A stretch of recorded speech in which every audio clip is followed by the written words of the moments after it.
Blog Talk Radio.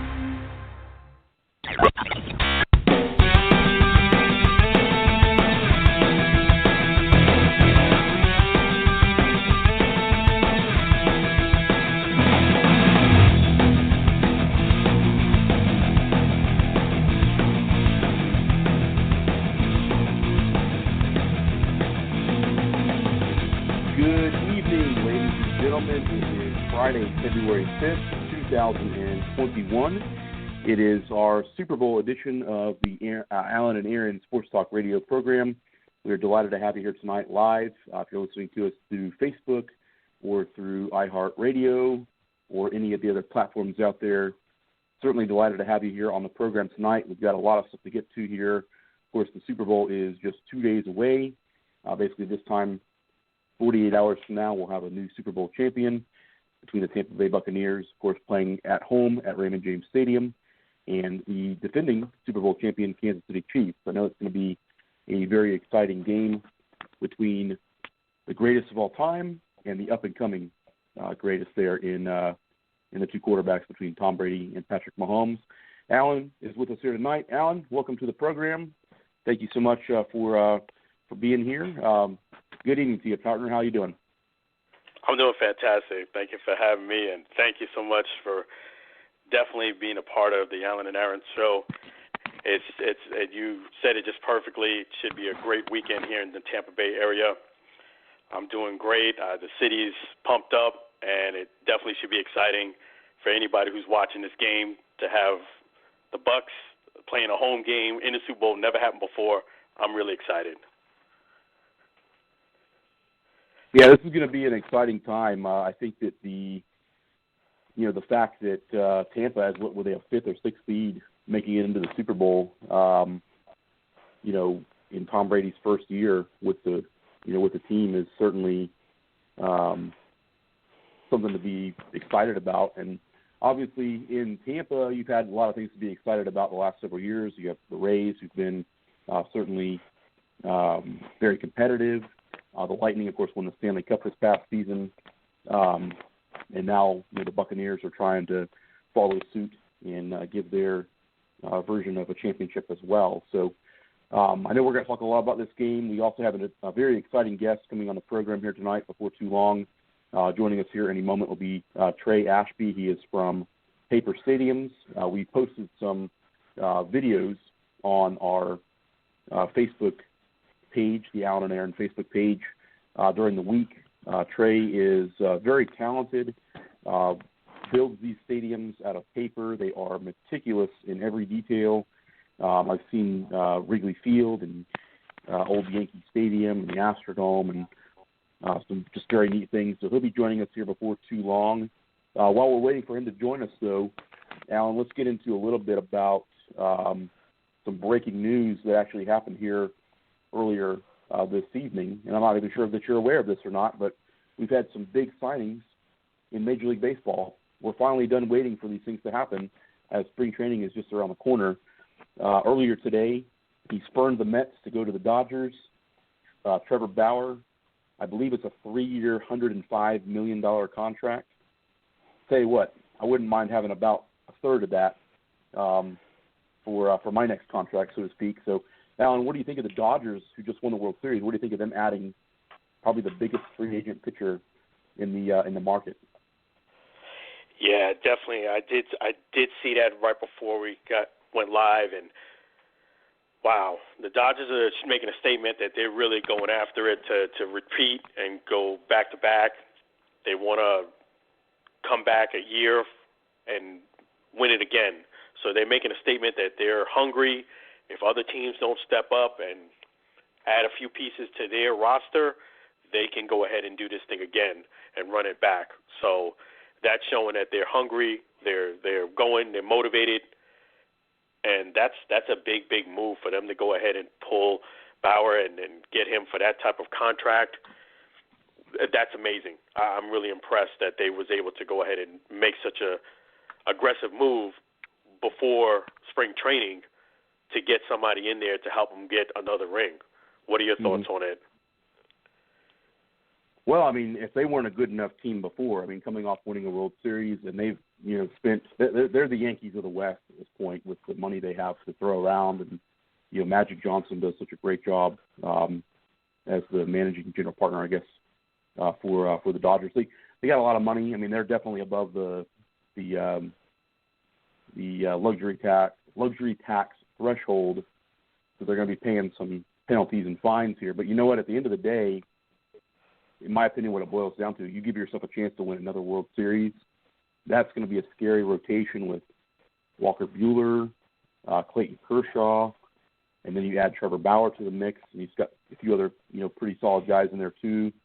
I don't see any reason why, especially coming off having just won the World Series this past year, that they're not going to be the favorite again going into 2021.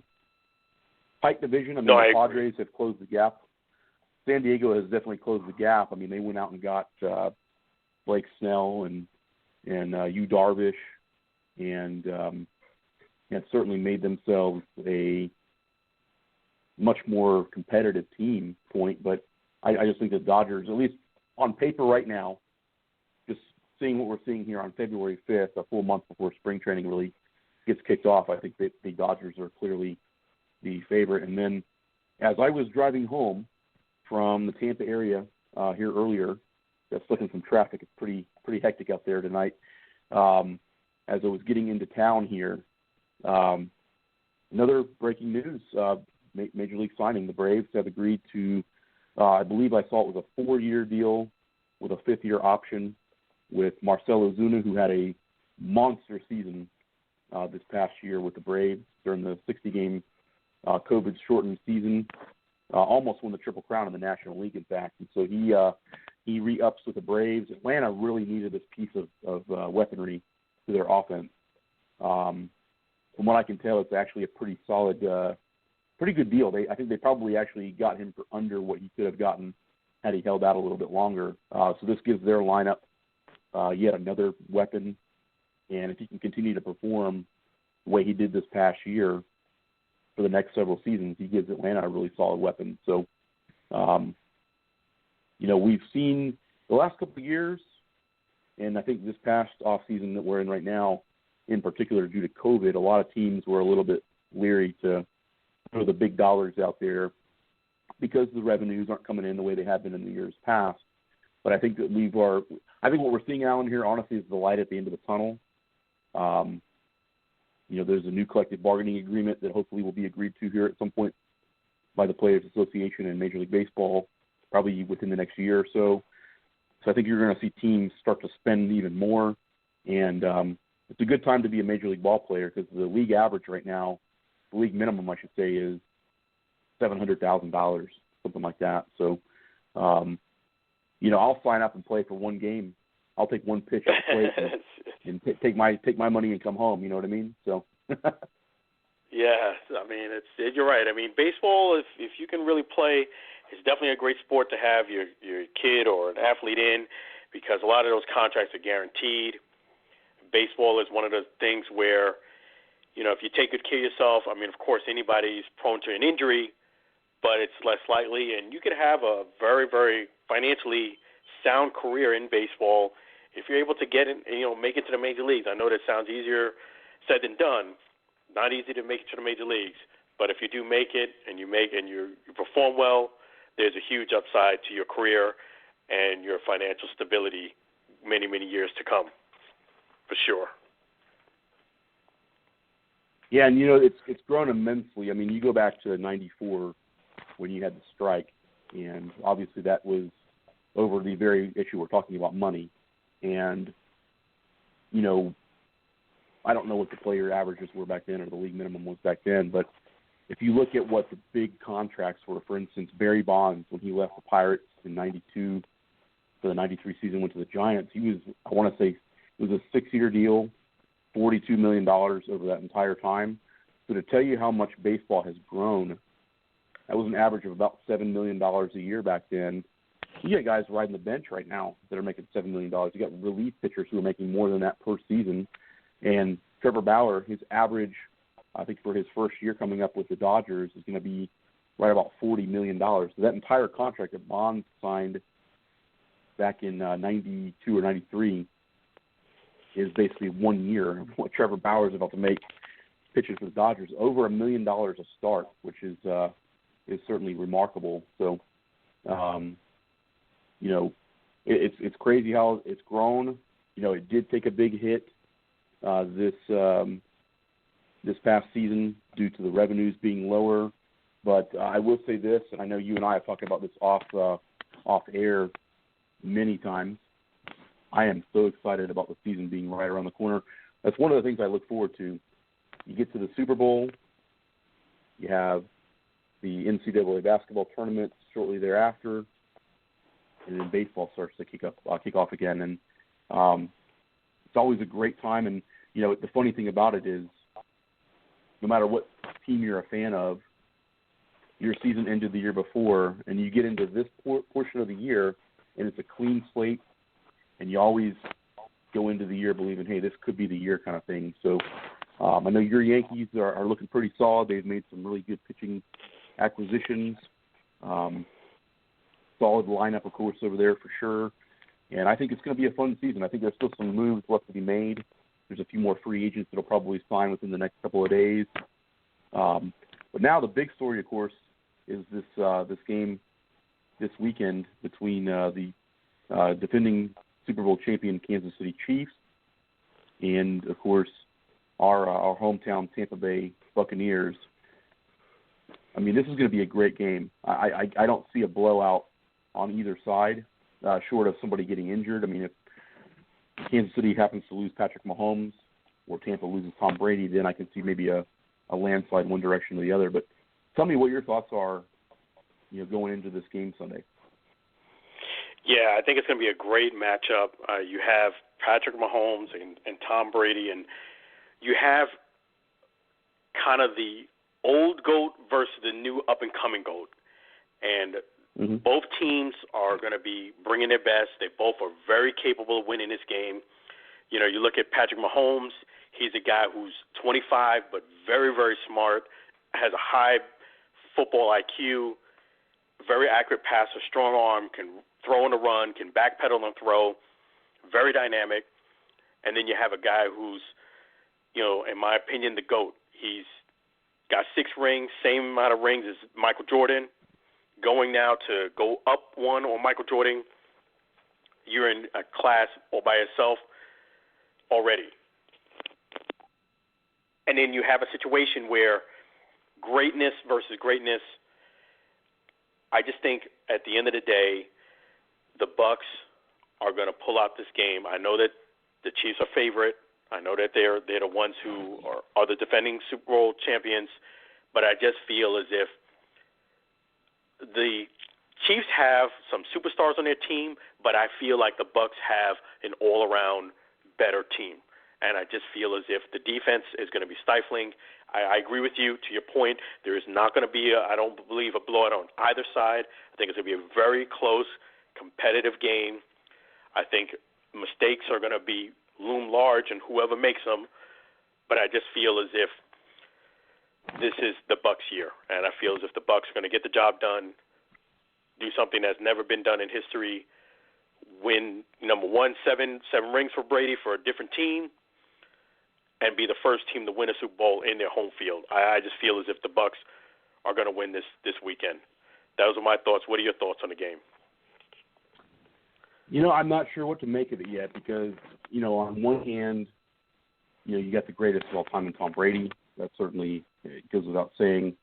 And you can't count him out. There was a point back in December where the Bucs were maybe, I think, 6-3, 7-3, somewhere in there. And you kind of looked at their schedule going into December and you thought, well, if they get on a bad track here, they might not even make the playoffs. And so just making the playoffs this year was kind of like, hey, we got over that hump. We haven't made the postseason in 13 years. Tom Brady's not the guy you count out. He is the comeback kid, or in this case, the comeback, elder statesman of the game, so to speak. So I think that, you look back to just a few years ago, trailing in the Super Bowl at halftime, 28-3 to Atlanta, and they come back and win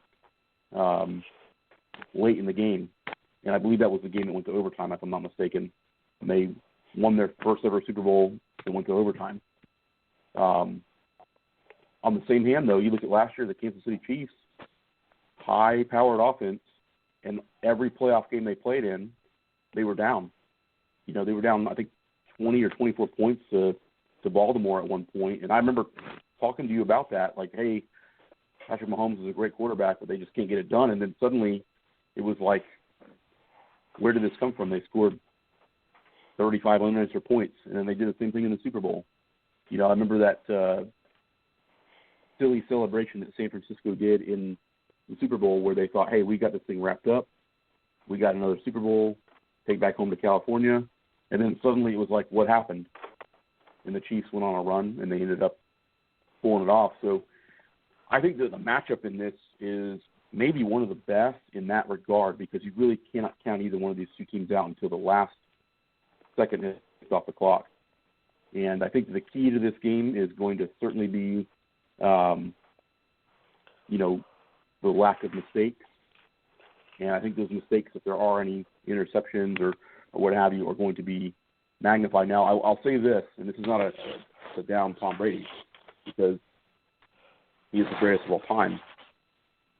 Somehow, in the NFC title game, he threw 3 interceptions in the second half, and somehow the Bucs defense was able to hold the Packers down to not punching it in. Even if one of those situations they come away with a touchdown, we'd be talking about the Green Bay Packers in the Super Bowl instead of the Buccaneers. So I think that the key for Tampa Bay is to keep Tom Brady in the pocket and keep him upright. You know, you can't force or allow any sacks or anything like that. You got to play a solid defense. You got to get to Patrick Mahomes. You got to make him rush a little bit because he does throw the ball a little too far sometimes. You know, when he is rushed. So. Yeah, I mean, definitely you have some great points there, and with the mistakes on either side, those things are going to be magnified tenfold, whether it be interception, whether it be fumble. Those things are going to loom large for whoever makes them and whoever benefits, because that's going to be really the deciding factor, I believe, in this game. You do not want to give the Chiefs more opportunities to score. They're a powerhouse on offense, and that's going to be the thing.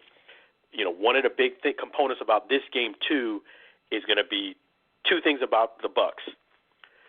They have to get pressure, and they also have to do very good coverage. That's the thing. They're going to have to play very, very good coverage. I know that they were 21st in the league in coverage, but they're going to have to be a very good coverage team. To your point about the Packers, that was one thing, you know, watching that game, I felt as if the Bucs were getting a little too pass happy. They were throwing the ball too much, especially in the second half. All they had to do was manufacture a drive using most of the running game to chew up some clock because they had a very good lead at that point. And I was even telling my son, the Bucs going to throw a pick because they were just throwing the ball too much. And I know some of those play calls were Tom Brady's, but I felt that, you know, in the NFL, if you keep throwing the ball, someone's going to get a tip ball, it's going to happen. You're going to get an interception. They can't have those 3 turnovers. That was one light at the end of the tunnel, was that when they did turn the ball over, they did give it to the Packers deep in their territory, and they stopped them. Their defense was spot on. You know, there wasn't much that the Packers did, even with getting the ball on the offensive side, because of the Bucs defense. The Bucs defense is going to have to play like that, but they're going to have to just not give the ball over. They're going to have to eliminate those turnovers, and you do that by running the ball more. They were doing actually very good with the running game. I was surprised that they got away from it, and especially in that third quarter, and they made the game very close. Their defense is going to have to be stifling. That goes with safety help, definitely Levante David and Devin White. Those guys are going to step up, and then the defensive line is going to step up. So they need a Herculean act from the Bucs defense, which I believe they will get, to win this game. There's no doubt about it. Yeah, I just think that the matchup overall is going to be one of the best we've seen because, again, you're talking about two just different dynamics in terms of their play style, but two quarterbacks that, they've been there, they've experienced it. And I do think that there's going to be keys to what would cause one team to win versus not. I mean, Kansas City, if the biggest thing, you just nailed it right on the head there. If Tampa cannot cover Kansas City's wide receivers, and if they can't stop Travis Kelce, it's going to cause all kinds of problems. They're not going to know what to do. But I think if they can find a way to contain the deep passing game, which has been one of the biggest things that Kansas City's in the last 2 years, then this is going to be a closer matchup. Now, the same side on Tampa side, if you can take Gronk out of the game as much as you can, even if you don't throw to him, I think they still have a much, much better opportunity because the fact that he's a threat out there, they might double team him or they may cover him differently than they would anybody else. So that leaves a little bit of a weakness when it comes to covering some of the other receivers. It's going to be a great game. I think it may come down to, just like we've seen in several other Super Bowls for Tom Brady, it may come down to a field goal, as time expires. Let me ask you this. This is a little bit of a different subject on the Super Bowl. Given that this is the first time we've ever seen a home team playing in their home stadium, which is remarkable, how do you feel about them not firing the cannons? That's the big – for those of you out there who are not familiar with the Buccaneers, when they score a touchdown or they get into the red zone, kick a field goal, what have you, they're the Pewter Pirates. They fire these giant cannons from, I believe it's the north end zone there at Raymond James Stadium. The NFL is not going to allow them to do that when it's happened because it's supposed to be a neutral site. What are your feelings on that, Alan, as this game approaches around Sunday? Yeah, they did make that announcement. You're absolutely right about that, Aaron. And the only time they are going to shoot those cannons is when they introduce the Bucs players, and they said that will be it. No first down blast, no three-point blast, and no touchdown blast at all.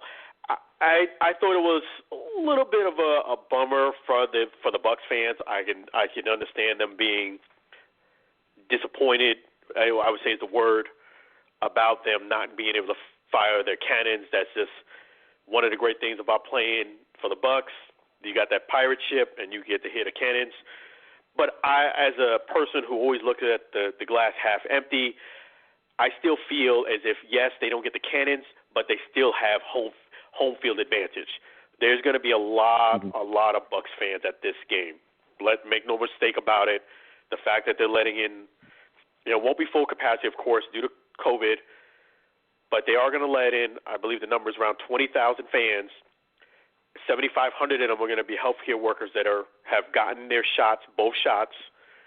A lot of those people that they're going to let in, as far as healthcare workers, they have to be local and more than likely going to be rooting for the Bucs. So it is going to feel like a Bucs home game when it's all said and done with the fans. So I still feel the Bucs do have a home field advantage here in the Super Bowl, even less the cannons. I mean, yes, it kind of was a little bit of a bummer that they can't shoot them off. I understand where the league is coming from. They're trying to make it as quote-unquote neutral as possible because the Super Bowl is supposed to be a neutral site. This is the first time in history the team that's in it is hosting it, and that's usually you don't draw it up that way. So I understand where the league is coming from. They're trying to make it as neutral as possible, but I still feel at the end of the day the Bucs are still going to have a huge advantage in this game. It's a home field advantage. What are your thoughts on the Cannons and the Bucs maybe having the home field advantage? Well, I mean, the home field advantage is the fact that this is their home stadium, just in general. Now, I'm not sure, given that this is a relatively warmer climate, if this was, Soldier Field and the Bears were hosting the Super Bowl, or probably a more likely one would be the Giants hosting the Super Bowl in MetLife Stadium. The weather part would be more of a factor there. Outside of the crowd noise, I just don't know if it's really necessarily a big home field advantage in that sense. So, as far as the Cannons, to me it's this way. We've seen Super Bowls played in some unique places. We saw Houston several years ago, and they have a retractable roof. So not every stadium has that. I think that might be the only one or two that has it. I think the Cowboys have it, so the Cardinals. But you have a roof that opens and closes. So there's a neat thing there, and it's something that you don't see in every stadium. So I think that at the minimum, let those cannons shoot off for both teams. Why does it have to be shut down for both? Just it's part of the atmosphere. It's part of the mystique. And I've been to several Bucs games over the years, and I know you have too. You look forward to hearing that cannon go off every time Tampa gets in the red zone or scores a touchdown or puts points on the board. So why can't they just say, okay, well, we're going to do this for both teams because it's part of the process of having the Bucs having that at the stadium. Now, at the same time, I want to say that in 2008, I guess it was technically 2009, I believe they actually disassembled the ship and took that out of the stadium. I could be wrong on that, but I believe it was either that Super Bowl or back in 2001, 20 years ago, when the Giants played the Ravens there. I believe they disassembled it. So maybe from that perspective it's understandable. But again, my thought is this. You play the Super Bowl, like you go play it in New Orleans. Well, what goes on in New Orleans in the early part of February or late part of January? You have all the Mardi Gras stuff going on there. So part of the reason you pick a city to have a Super Bowl in is because of all the things that go on around it. You have all kinds of venues and all kinds of, entertainment going on. If it's in Miami, you got South Beach. If it's in, Dallas, all the great stuff you have around Dallas to do, all the different things to do. So in my opinion, to leave out the cannon and find a way to make it right for both sides, but if you leave out the cannon, that's part of the stadium. That's part of the atmosphere there. So to me, it's kind of a little bit of a letdown. It almost doesn't give the full effect of how the game is going to be played there. So that's disappointing to me in that sense. Yeah, definitely I can understand where the fans and yourself are coming from, with them being let down. I was a little surprised they came out of that. That seemed to come out of nowhere, that they're not going to allow the cannons, but they're going to allow it when they introduce the players, and that's it. I thought about it more. I was like, okay, I can understand where the league is coming from. It's not technically a home game, as far as where the league looks at it. So it's okay. At the end of the day, the Bucs are still going to be playing in their home fields, and they're going to have, for what I could see, the home field advantage, meaning they'll have more fans there that are for the Bucs than they are going to be for the Chiefs. And I think the Bucs will say the same thing. At the end of the day, it matters on how we play. That's going to, and our execution. And at the end of the day, when it comes to winning Super Bowl, that's what it's going to come down to. Big time players step up. That's what they're going to need. And that's what's going to be most important. I will say for the fans that are going to this game, the people who are enjoying the festivities, you're right, it brings in a lot of revenue to have the Super Bowl in your city. This is the second time that's happened for me. Way back in 2003 when the Bucs were in the Super Bowl the last time, I was able to witness how electric and exciting it is to have a Super Bowl come through your town. I saw more celebrities than you could probably even think of. Having said that, that was pre-COVID. I do want to let the fans that are listening out there, I just want to mention one thing to them. Your safety, I care about your safety. I've seen a lot of parties that are going to be thrown this weekend, a lot of celebrity parties. COVID is still real. It's still out there. So just be very diligent, be very careful when you're out there partying, and take precautions because COVID is not over. I was joking with my wife saying, hey, everybody's having a party. I guess COVID is over. But the reality is it's not over. It's very serious. So wear your mask and protect yourself while you're out there. I know there's going to be a lot of temptation, a lot of parties, but make sure you follow your safety protocols. I just want to say that to my fans. No, absolutely, and that's the one thing we can't forget is we're still in the thick of things with how serious things are. Nothing wrong with having fun. I don't believe personally in let's go lock ourselves in the basement or anything like that to get away from everything.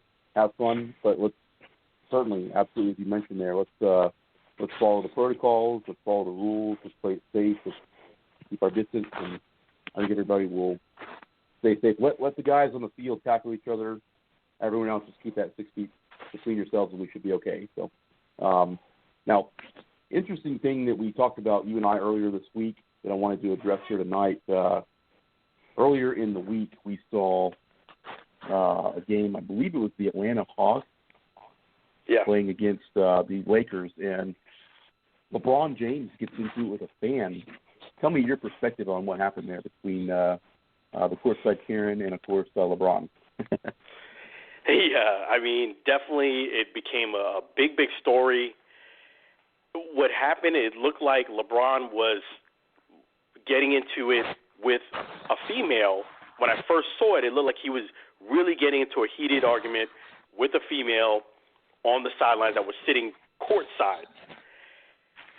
I found out, doing some more research, what ended up happening was LeBron was actually arguing, I wouldn't say arguing, but they were going back and forth with a gentleman in the stand that was sitting courtside. They were exchanging back and forth, LeBron and the gentleman, and then the guy's wife, the Courtside Karen is what they labeled her, decided to jump in and stand up for her man and started cursing out LeBron. At this point, when she was going back and forth with LeBron, throwing insults and name-calling, she had pulled her mask down. She had her mask on, more like a chin strap than a mask. And being that they were going back and forth and cursing and going back, security came over. They came over, and they asked them to leave. Courtside seats, for those who don't know, if you go to an NBA game and you're sitting courtside, you're talking about some very, very expensive tickets. I would say anywhere from $8,000 to maybe $15,000 per ticket, depending on availability, depending on the teams. But being that it's the Lakers, that's a big market team. Hawks are pretty good. You're talking somewhere in that range per ticket. So they got kicked out, so that hurts.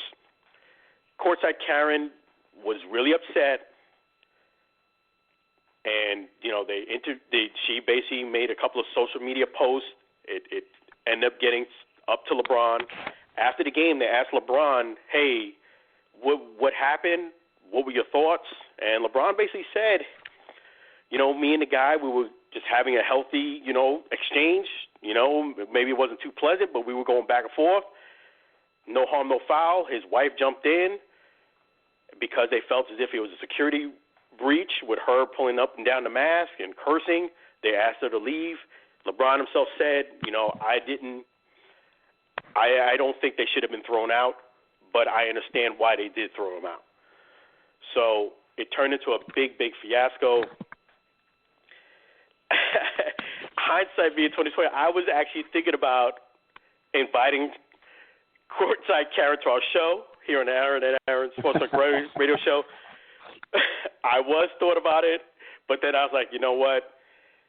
She has a real potty mouth. It probably wouldn't be a good idea, but it would be nice to hear her side of the story. And I decided not to send an invitation. But I agree with security asking her to leave. I thought that was a good move.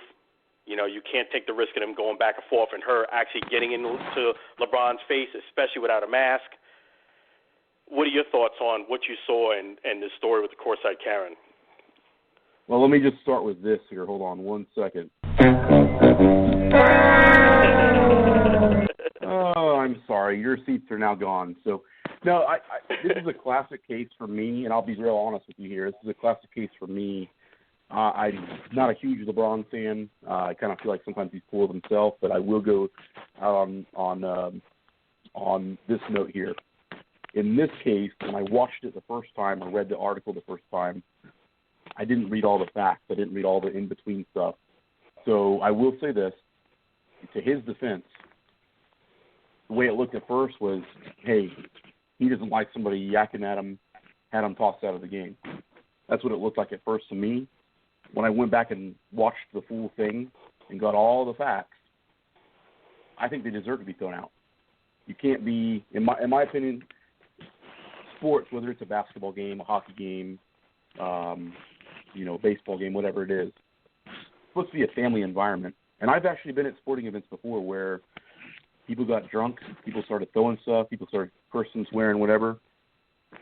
They throw you out. They don't care who you are. They don't care how much you paid for the ticket. They don't care who started it. It happened plenty of times before.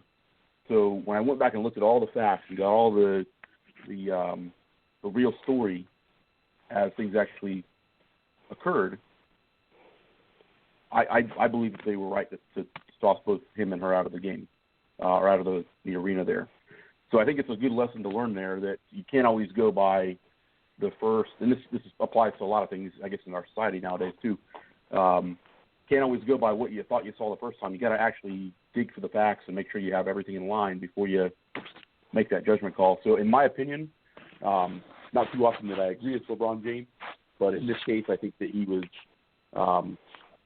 I think he wanted to remain neutral. I don't think he wanted to have a yeah, they should say, or no, they shouldn't kind of thing. But in my opinion, that guy was going up the line. You start players getting nasty with them there. There's no need for you to be there. You shouldn't have paid the money for the tickets, and you shouldn't be in the arena, in the first place. So I think that was probably the right call.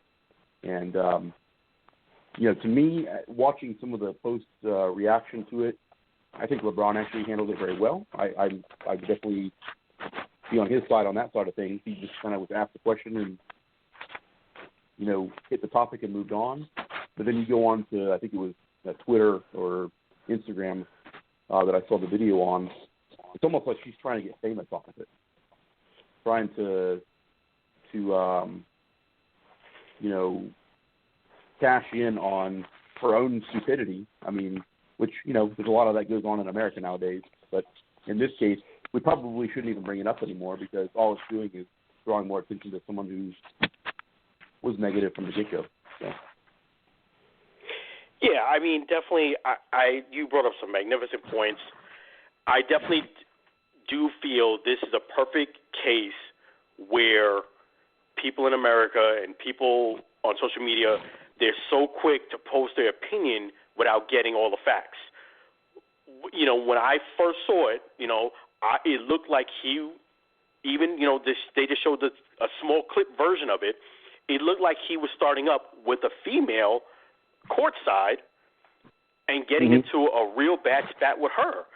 The guy wasn't even in the picture at all when I saw the clip. But like you said, I went ahead and researched and got all of the facts. I even heard his press conference, what he had to say about it. I watched the entire video as far as from where it started to where it ended. I saw security asking him to leave. After you got all of those factors involved, it went from me looking like, hey, LeBron's coming off like kind of soft because he's letting this girl going back and forth with her, engaging with her. And obviously, I agree with you, your point. She comes across as a woman who's definitely looking to get some attention, her 15 minutes of fame. She does not look like the type of person who's trying to be quiet and all this attention just showed up on her doorstep. No, you look like the type of person who's advertising and more than advertising to get a spotlight. So that was to your point, you have to get all the facts involved. Once I got all of the facts involved, whether your feeling is you love LeBron or you don't like LeBron, I like to get all the facts. Once I got all the facts involved and I got a whole picture and scope of what happened, then I said, you know what, I agree with you. LeBron did not look that bad. He did not ask him, if you watch the video, he did not ask him to kick him out. He never said escort him out. He never commanded them to throw him out. He, in fact, said he didn't think they should have been thrown out, but he understood why they were thrown out. To me, LeBron didn't look so bad in this situation. And also, I agree with security asking to leave. You're perfectly right. This is a lesson that somebody who's listening should understand, that just because you pay 10 to 15 grand on a ticket, you can't just act any way you want to pay, any way you want to behave because you paid an exorbitant amount or a lot of money for a ticket. if you don't follow the rules or guidelines, you're going to get escorted out. And kudos to them for doing that, for making that judgment call to ask them to leave. It is a family event. You brought up a good point as far as you've seen things happen. Just a quick story. I actually went to a game, Rays Stadium game, and I had to break up a fight.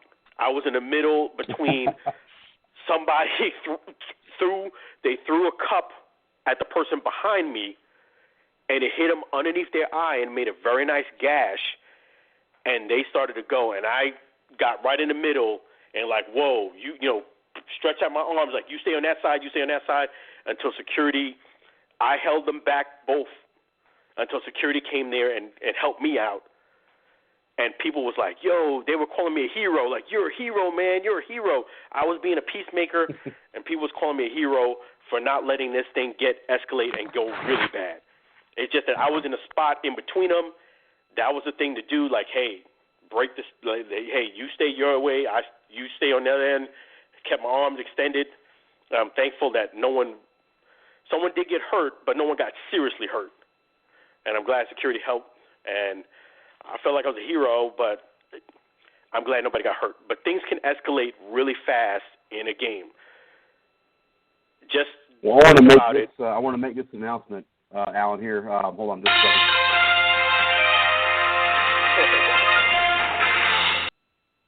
You heard it first on the Alan and Aaron Sports Talk Radio program. Alan has been nominated for a Nobel Peace Prize. So. Yeah, man. I definitely would love to have a Nobel Peace Prize. But, yeah, I mean, I just did the Peacemaker, and I was thankful I did. I was really just was in the heat of the moment, just trying to help out as best I can. But it just goes to show you, if some of the things that you like about seeing the fans at games, some of those things could be annoying too. Meaning they just started letting fans back in the NBA in December.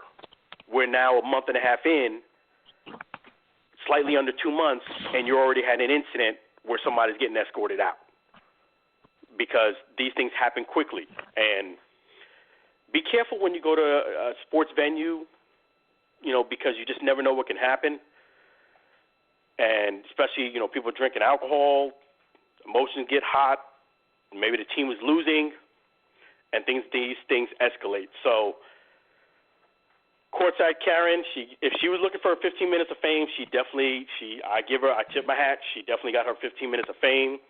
She responded to LeBron's tweet about Courtside Karen is mad with the 7 emojis.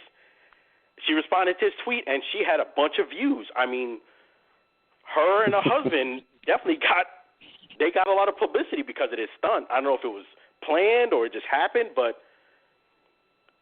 and they started checking both of their profiles that, but one thing I will say about LeBron is this. LeBron sometimes will go back and forth with fans.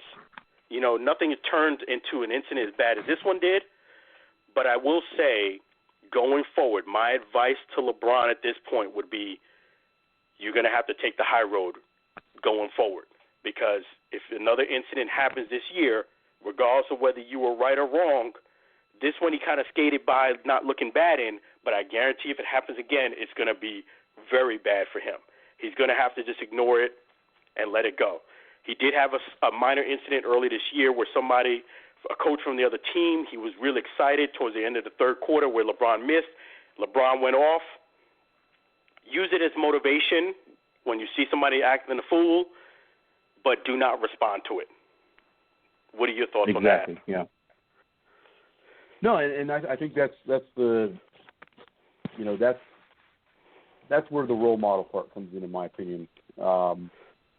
And like it or not, you know, whether you're LeBron James or, you know, whoever else it is in the NBA or any sport for that matter, kids want to emulate you. They want to, buy your jersey. They want to be just like you. You know, I mean, can't say that I never, when I was a kid, didn't want to be like Michael Jordan. I mean, who didn't? You know, I think that regardless of whether they're positive or negative or whatever the case is, that's the thing you have to keep in check there, is that you are somebody's role model. And so I think that's a perfect example there of sportsmanship and, making sure that you don't cross that line, because once you do that, the media is going to catch on to that quicker than anybody else, of course, and they're going to start looking for it. So from a public relations standpoint and from an image standpoint, it really would help LeBron to just look the other way, Now, I know there's things you can't look the other way from, certain things that are said. And, I've heard some stories the last couple of years about things that are said at sporting events that are just way over the top that should never happen. But I get that. But I'll kind of go back to maybe the worst situation, or maybe the best example of a worst situation. What happened in Detroit towards the end of the 2004, the beginning of the 2004 season, 2004-2005 season, where you had players going up into the stands, you had fans coming down onto the court, taking swings at each other. So at least it didn't lead to anything like that. That was the Palace of Auburn Hills, I think, that happened that between Indiana and Detroit. So at least it didn't come to that. At least it didn't come to a situation where you have a bunch of legal stuff going on and a bunch of, arrests being made and that kind of stuff. At least it was, stopped before it got to that point. But, again, it was really an unfortunate situation, and I think that it probably could have been handled better on both sides, but at the end of the day, at least we didn't see a melee, ensue there on the court. So that's, I guess, you got to look for the positives and things, and that's probably the positive right there. No, you're absolutely right. You got to look at the positives. It could have been worse. The situation could have escalated and got a whole lot worse. I've seen, some bad incidents with the fans. So, yeah, they escorted him. Yeah, maybe Courtside Karen got her attention, but at the end of the day, it could have been a lot worse. She could have ran up on him and with no mask on and went off, but it didn't happen. They kudos to security. They went ahead and was proactive and just asked him to leave. And that's another point, is that if you spend that type of money on some tickets, do not act the fool. That's one thing that's actually, I give her and her husband credit in this regard. That is a bucket list item for me. I don't know if people know that, but I'll say this on the Alan and Aaron Sports Talk Radio show. A bucket list item for Alan is for me and a guest to sit courtside on an NBA game. Nobody in front of me, not row 2, not row 3, just like she was, not one person in front of me. That is actually a bucket list item. She's living it, and she said she's 25. She kept sticking with that line. There was a few people who disagreed with her age, but if she's 25, then she's 25, but she's already living a bucket list item. So I give her and her husband credit on that. Courtside seats.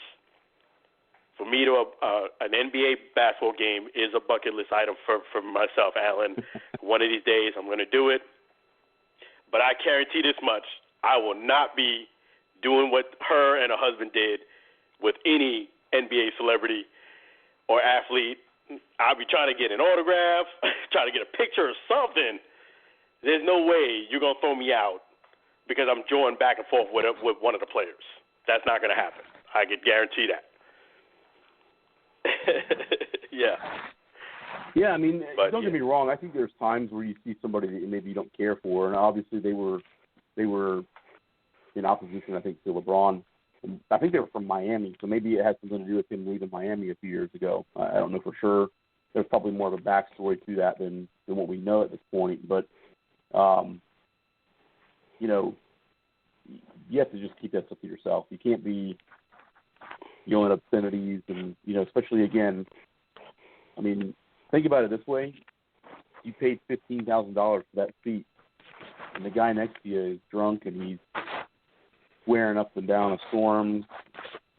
That's going to make my experience there a lot worse. I'm going to be upset that I paid all that money for a ticket, and then people are going all crazy. So it's definitely right, and I'm sure there's probably things in the ticket agreement with the player, that go.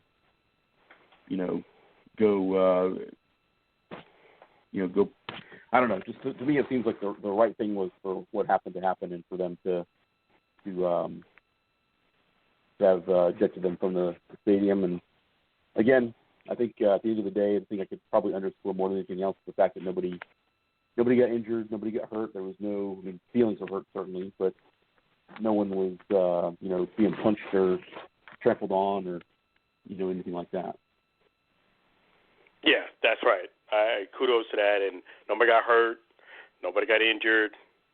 That's the thing. And one thing that I really want to emphasize about this story is that she predominantly got thrown out because she was not only yelling profanities, but she pulled her mask down, and she was doing this, even creating another risk, a health risk. So wear your mask. It's not a chin strap. It's a mask.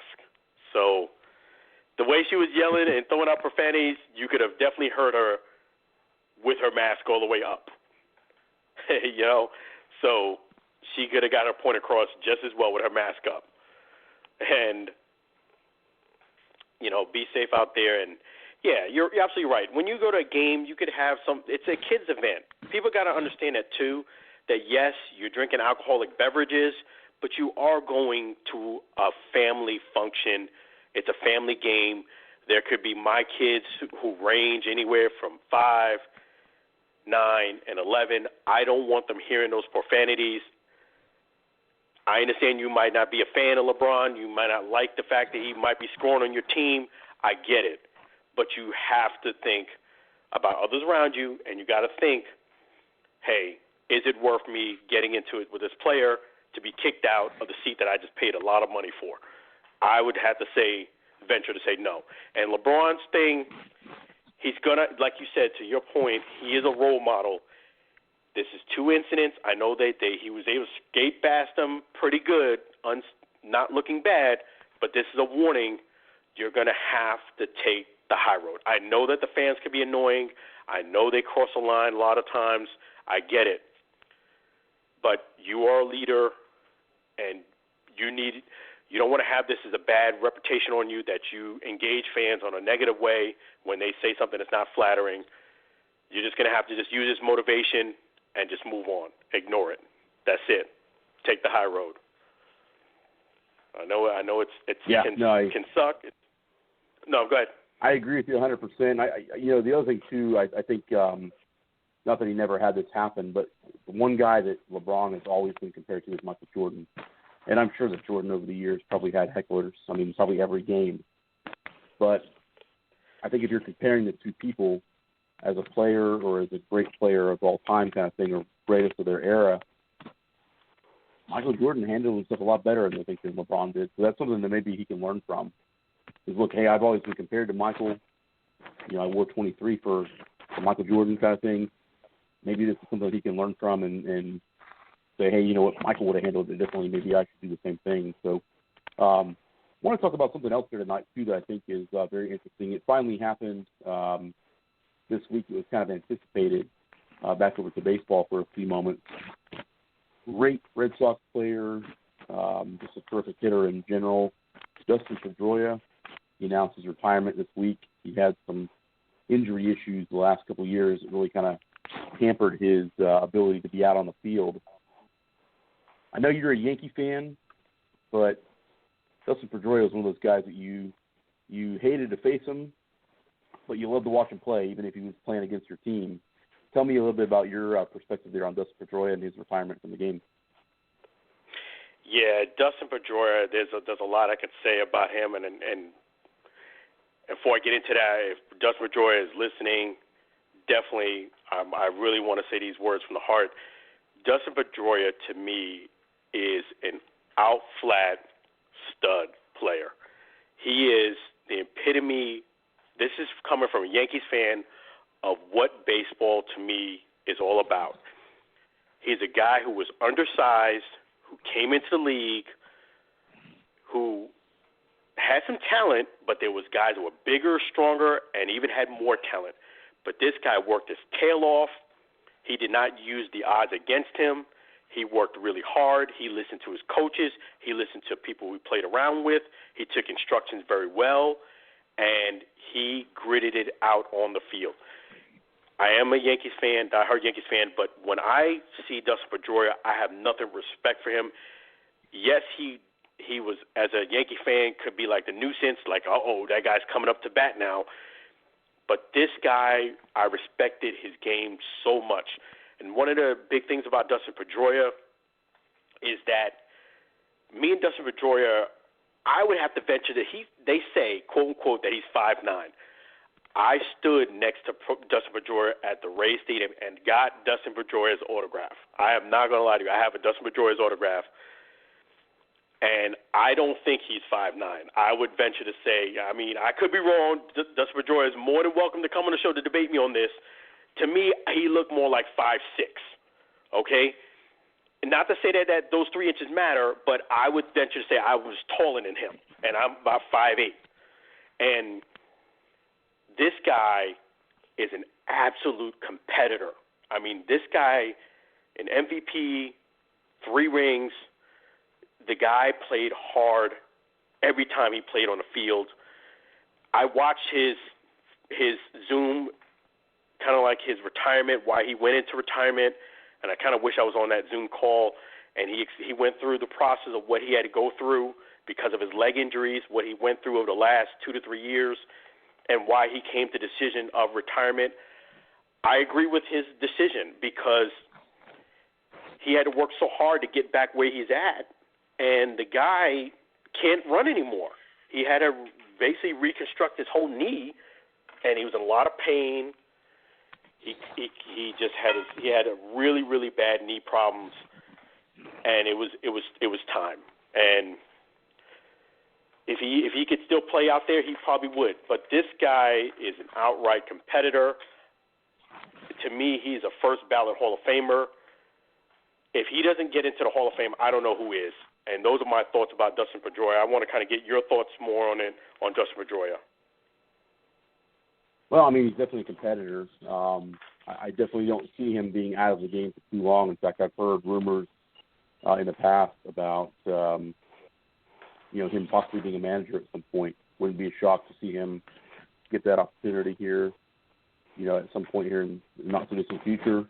Probably not in Boston because I know they're pretty set with Cora as their manager now. Hall of Fame, I'm looking at his career numbers right now.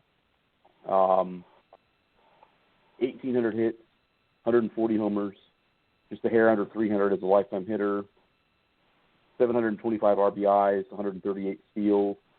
Granted, he's a second baseman, so he's in a different class playing at a different position. It's a position where there's not a lot of guys that hit a lot of homers. I can't see him as the first out Hall of Famer for sure. And looking at the spread of his numbers over the years, I mean, his best season would be back in 2011. He hit 307 that year, 21 homers, 91 RBIs. But he never hit more than 17 home runs in any other season after that, or before that even. So I can't really say he's a Hall of Famer. He may be a Red Sox Hall of Famer, but I just don't think the numbers are there overall. I mean, he's not even a 2,000 hits. I think he was definitely a good player. He's definitely a heart and soul type player. I just don't know whether he fits into the Hall discussion or not. One thing that you're judged by, actually two main characteristics of a Hall of Fame player are where do your stats put you all time? Are you the top 5 home run hitter in the history of the game?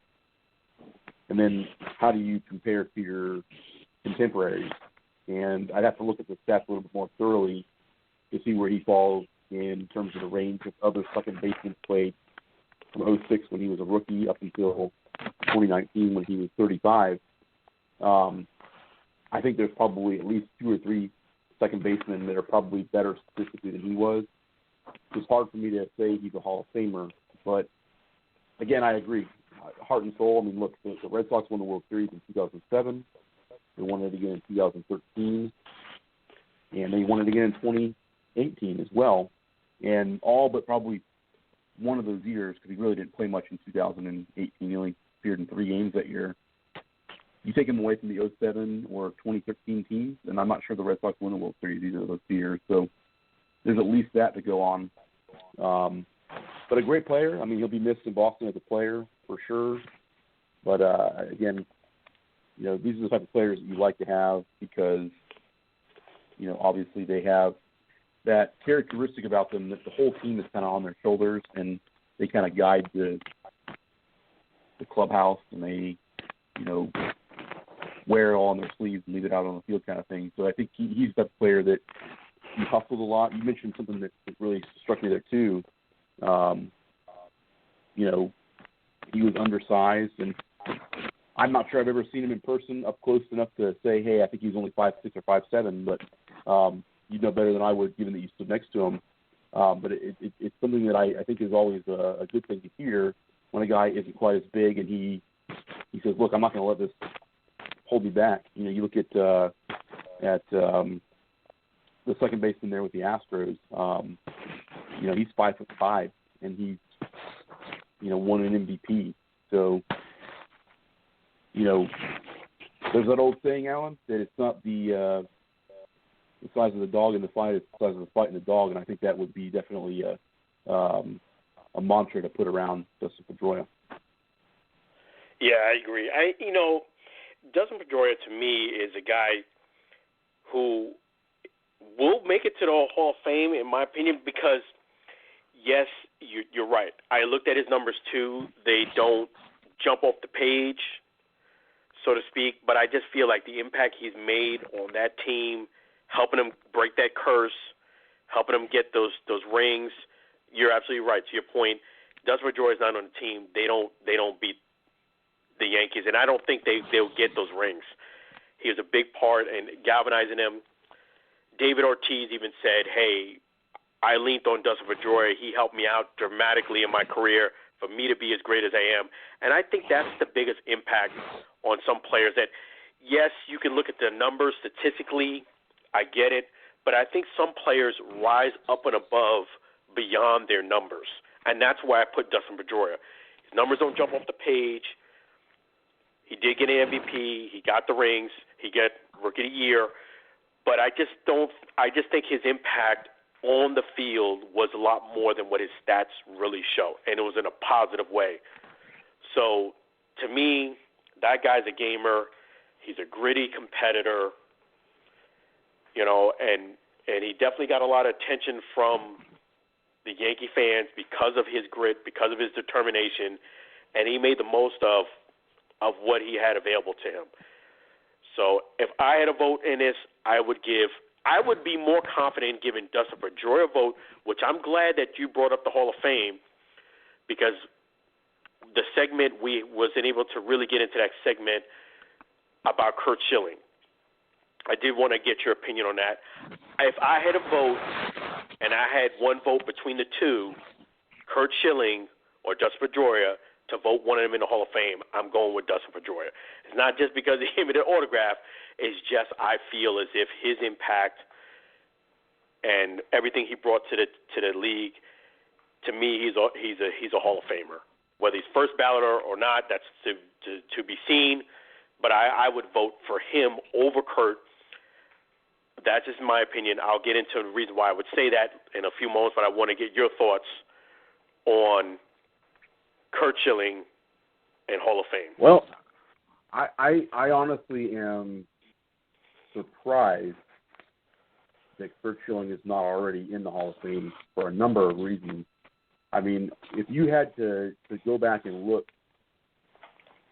statistically speaking and factually speaking, at the best big game pitcher in the playoffs and in the World Series in the last 30 years, probably even in the last 40 years, there is no better pitcher. Like if you're in Game 7 of the World Series or your season is on the line, Curt Schilling, I believe, is 5-1 lifetime in decisive games in a postseason series. In other words, his team was facing elimination. They threw him out there to start 5-1. The year 20 years ago, hard to believe it's been that long ago, but in 2001, what he and Randy Johnson did against the Yankees in the World Series. And in my opinion, in my lifetime, I think that the 2001 World Series was the best one for a variety of reasons. Got to go off on a little bit of a sidebar here. 9/11 had just happened. Obviously, the Yankees are in the World Series yet again. You have this dogfight back and forth. Arizona wins the first 2 games of the series, and they go to New York. Mr. November happens. You have the Yankees win 3 games in a row. Looks like they're going to win their 4th World Series in a row, and then you go back to Arizona. And, of course, the rest is history. Luis Gonzalez gets the walk-off hit there in the bottom half of the 9th inning, I believe it was. Curt Schilling, though, if he isn't pitching that series, if he's not with the Diamondbacks, that series never happens the way that it did. So that to happen, and then a few years later, Arizona was kind of out of things. They weren't a competitive team anymore. They trade him to Boston because he wants to go and help the Red Sox end the curse. He has the bloody soft game against the Yankees. They come back from 3-0 to win. It's a lot of historical stuff that happened there. I'll tell you what, Dustin Pedroia was definitely a thorn in the side of the Yankees for a lot of years, but I don't think there's a bigger thorn in the side of the Yankees in baseball in the last 20 years or 30 years, or maybe ever for that matter, than Curt Schilling. I mean, he beat him in the World Series in 2001, beat him in the playoffs a couple times in 2004. It just I'm shocked that he's not in the Hall of Fame. I mean, I realize he didn't win games, but you look at some of the years he had where he was striking out over 300 batters, 240, 250 inning seasons. And he was also instrumental in the first ending in 2004. It just surprises me that he's not already in. And he got 71.3, I think, percentage of the vote this past year. So it's not out of the realm of possibility, even though he doesn't want to be on the ballot, so to speak, to think that he is not going to have the opportunity to get an extra 4.5% from the voters next year.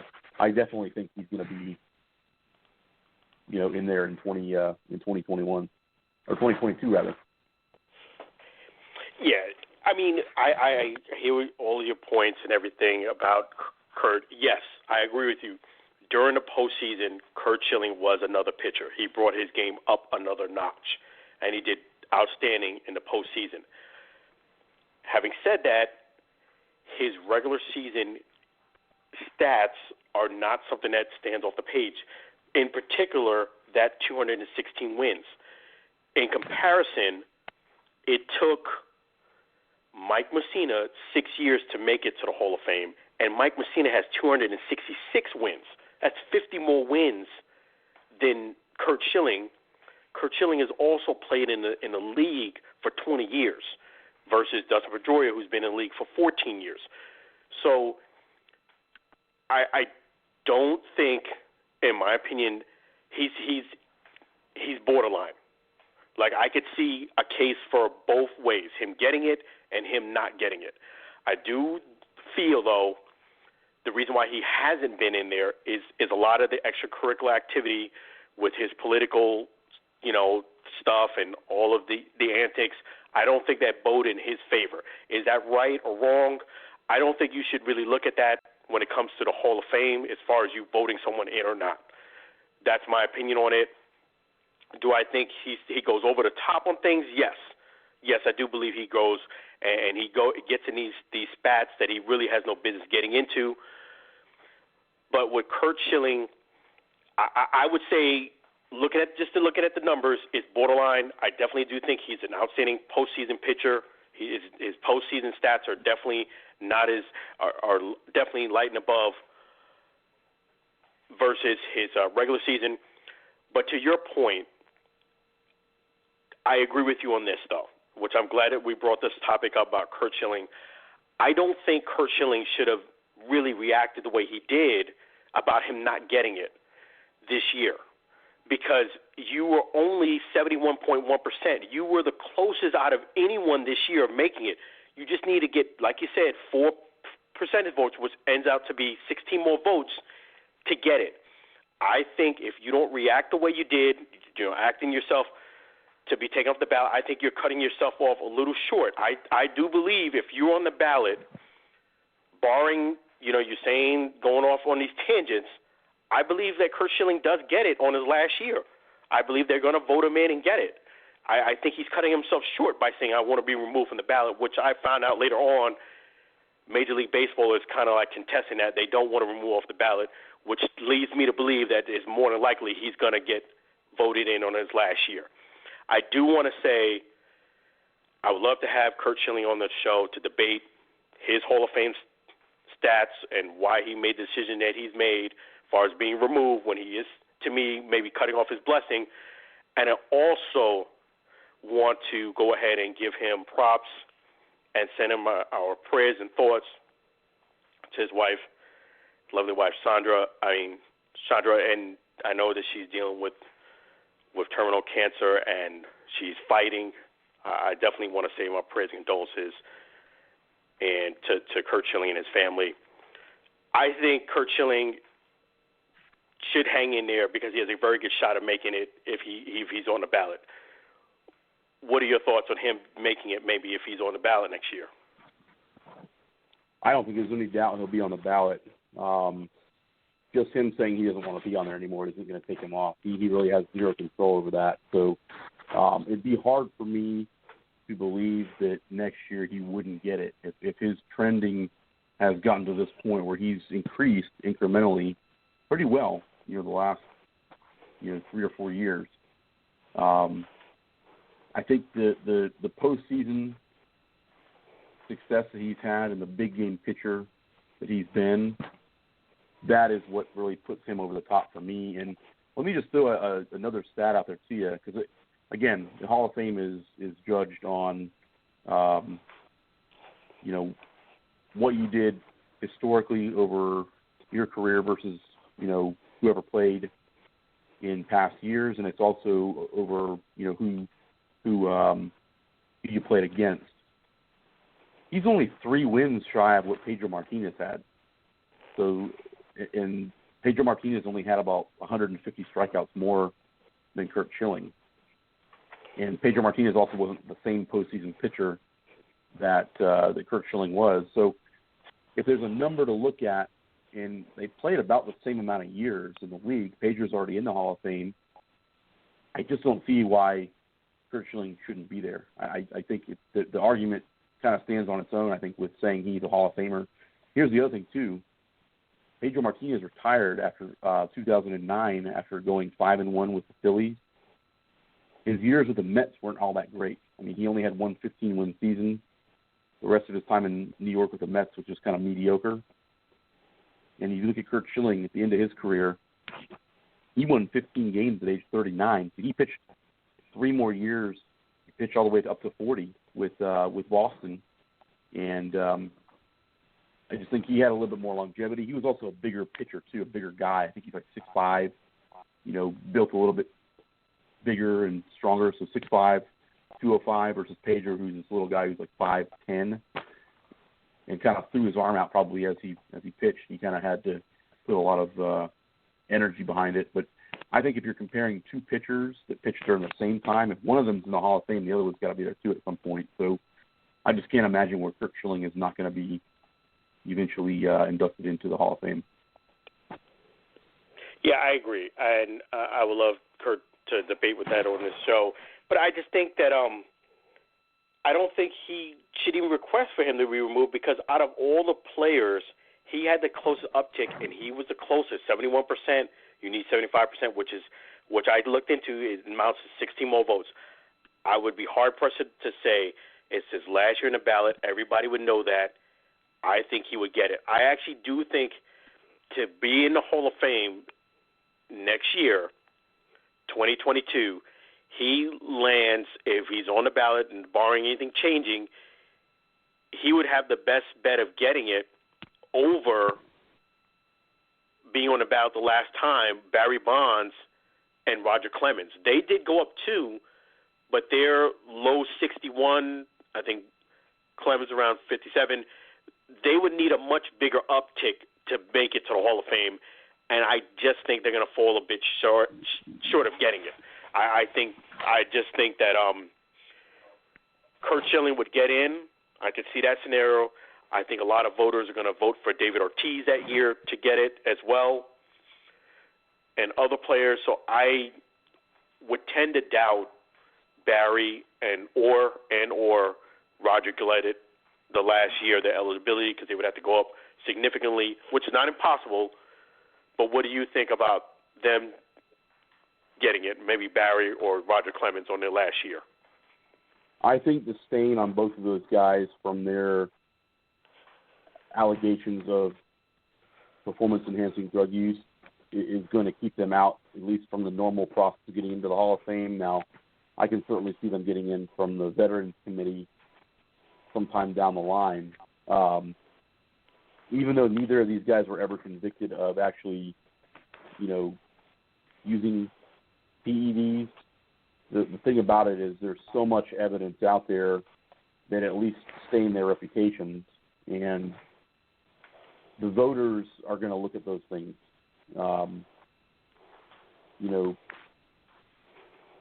Just statistically speaking, and I'm only throwing out the facts here on Bonds, for instance, he hit 45 home runs, I want to say at 37. I'll have to go back and look at the stats on him specifically. His body changed drastically as he got into his mid to late 30s. And I think a lot of the voters, they're not going to forget that, plus the fact that he broke an all-time record of probably the greatest human being baseball player ever to play the game. And actually, I want to say this too. He passed away 2 weeks ago. Today would have been Hank Aaron's 87th birthday. So even though he's not with us any longer, happy birthday to the late Hank Aaron. Our show, we certainly love what Henry Aaron stood for. But to Bonds for a moment, I'll say this, taking the steroid stuff out of the equation, the most feared hitter from the left side of the plate since Babe Ruth. There's no question about it. He was a guy if I was pitching, I would walk him. I'll put it that way. I would not pitch to him. I would walk him. I wouldn't give him the opportunity to beat me. He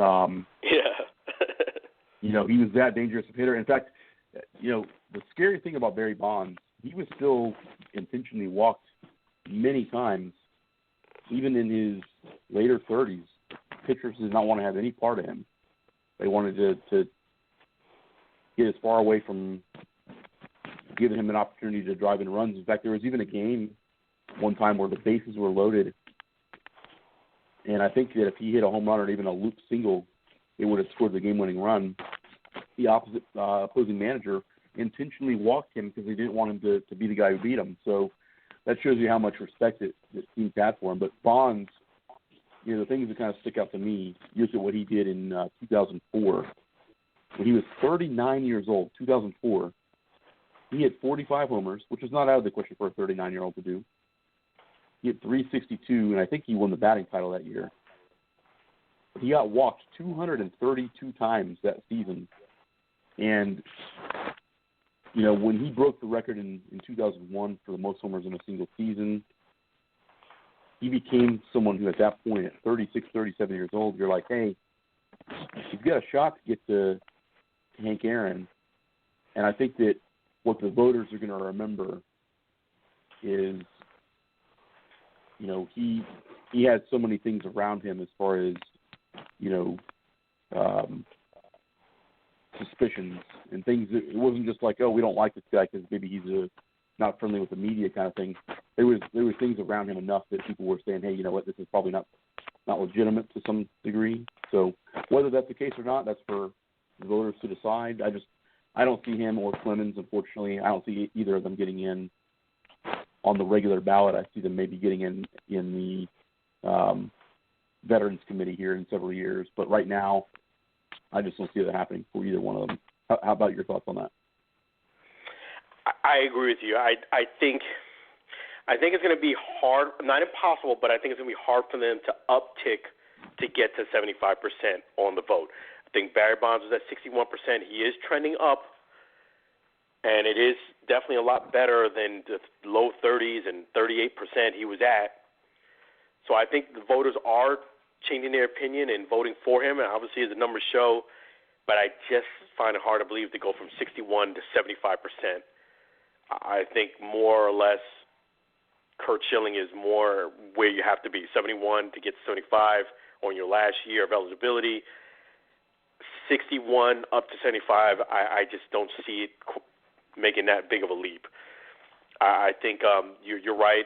I agree with you. Their cloud of suspicion, I think people cannot get past that. To me, with Barry Bonds, he is a Hall of Famer. And the reason why I would vote him in as a Hall of Famer, I do agree there is a lot of smoke with Barry Bonds with the drug use. And I even looked into the records, him saying he took the cream not knowingly and things of that nature. But I think there's too much smoke with as far as evidence with him. Having said that, I still believe he's a Hall of Famer. And let me explain to you why. Because that stat of 500 home runs and 500 steals, that to me is going to get you first ballot Hall of Fame, regardless of whether people like you or not. And he has that stat. He's one of the rare people he's the only one who has that. And to me, his talent alone, prior to all the suspicion, was first ballot Hall of Fame. The most feared batter I can remember. Like, if I'm a pitcher, I'd rather pitch to Ken Griffey than to pitch to Barry Bonds. And just imagine, this guy chokes up on his bat when he hits, too. He doesn't hit at the end of the knob, that being Barry Bonds. He knows how to select pitches. He doesn't really swing outside of the zone. And to me, I think with Barry, I believe the drug stuff kind of happened to keep him on the field later in his career, to help him build strength, but more importantly, stay active on the field and be at 110%. I don't feel he needed it in order for him to be a great player. I think that was just multiplying his talent by then some, but I believe he's a Hall of Famer. I feel the same with Roger Clemens.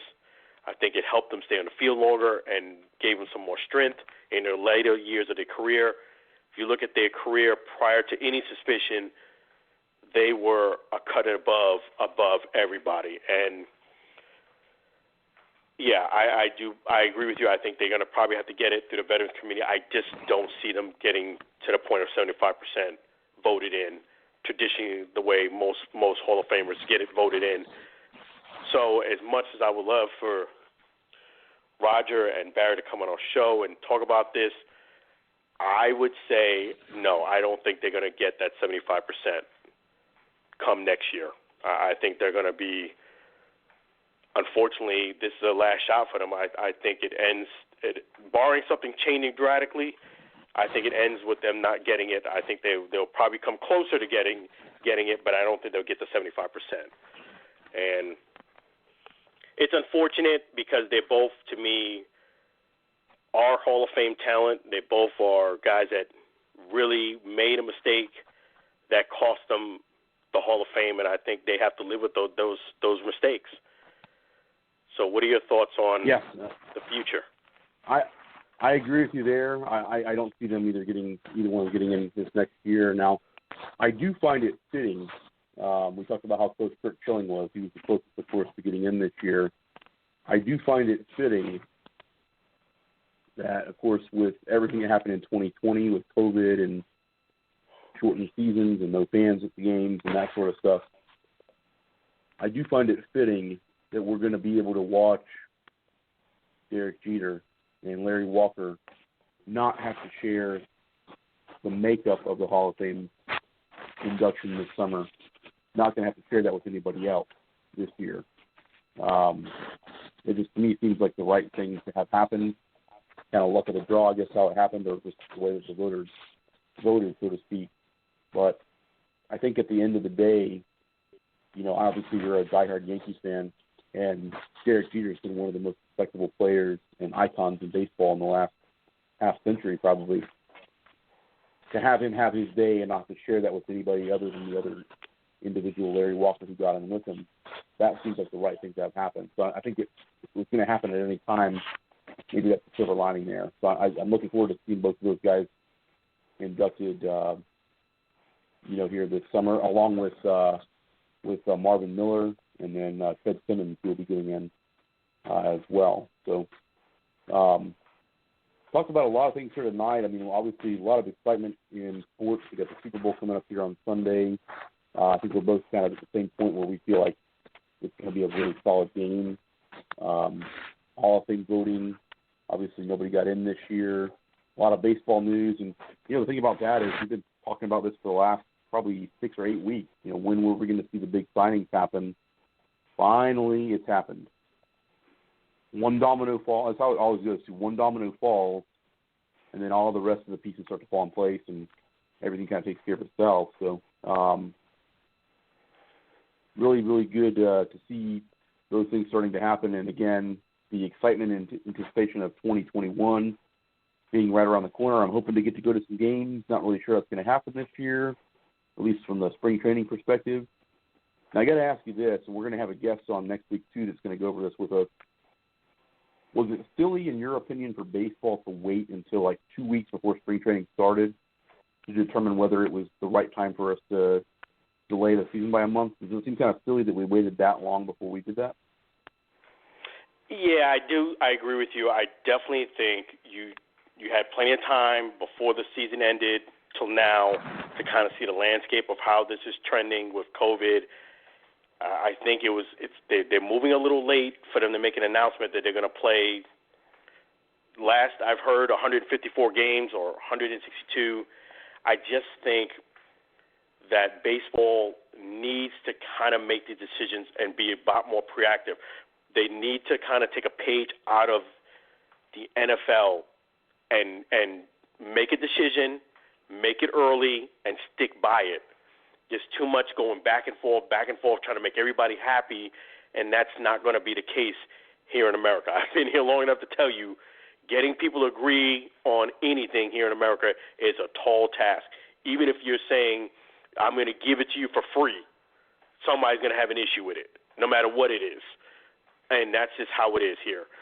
So you need to make those decisions early. You need to have an idea what protocols you're going to have in place. Mask at the stadium, limited capacity.